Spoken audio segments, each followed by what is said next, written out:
At kahit saan naman po tayo dalahin ng Panginoon, patuloy po tayo magpapagamit sa Kanya. And syempre, hindi po ako makakalimot pagpasalamat sa ating Father and Mother in Faith, ni Pastor William and Pastor Maron. Kasi sila po yung nag-guide sa amin throughout all. Syempre, tao lang kami. May mga pagsubok, pero kailanman hindi ko na pinagkukulang kami ng Panginoon. More than enough pa nga po dun sa mga pangangailangan namin. And sa ano po, meron po kayo i-share na verse. Samahan niyo po ako na basahin. Sabi po sa Deuteronomy 28 verse 2, all this blessing will come on you and accompany you if you obey the Lord God.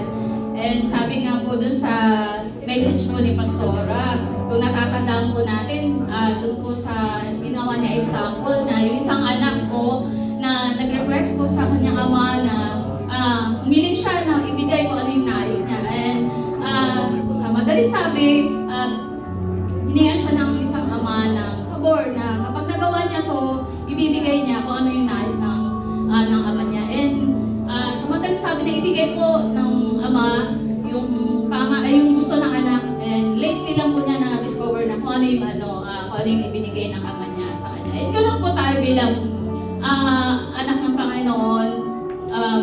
Marami tayong hinihiling, marami tayong pinag-pray, pero tinatanong ba natin sa sarili natin na tayo ba ay naging tapat sa Panginoon? Kasi po ang Panginoon, kung tayo po ay tapat, mas tapat po ang Panginoon na magbibigay po ng kung ano man yung mga hinihiling natin. Kaya diba sabi nga, if you obey the Lord your God, and sabi nga po dun sa Matthew chapter 6 verse 33, seek ye first the kingdom of God and His righteousness, and all these things shall be added unto us. Sabi niya, the kingdom refers to God's reign on earth and in our hearts, and it's about God's kingship and our obedience to His rule. So, ang ano talaga sa atin ng Panginoon is yung obedience, yung pag-ubi natin sa Kanya.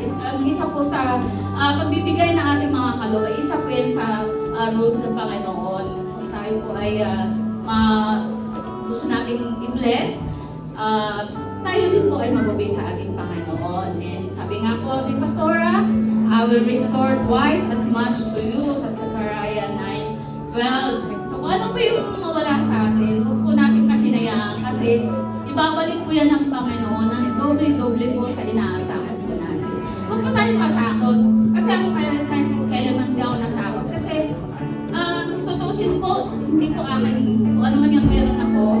Sa Panginoon po yan, buhay po natin sa Panginoon po yan. Kaya dapat ibigay po natin po kung ano po yung sa Panginoon. Ilagay po natin sa isip natin na hindi ko po ibigay sa Panginoon na gusto ko kasi gusto ko pagkalain niya ako. Gusto ko maraming blessing.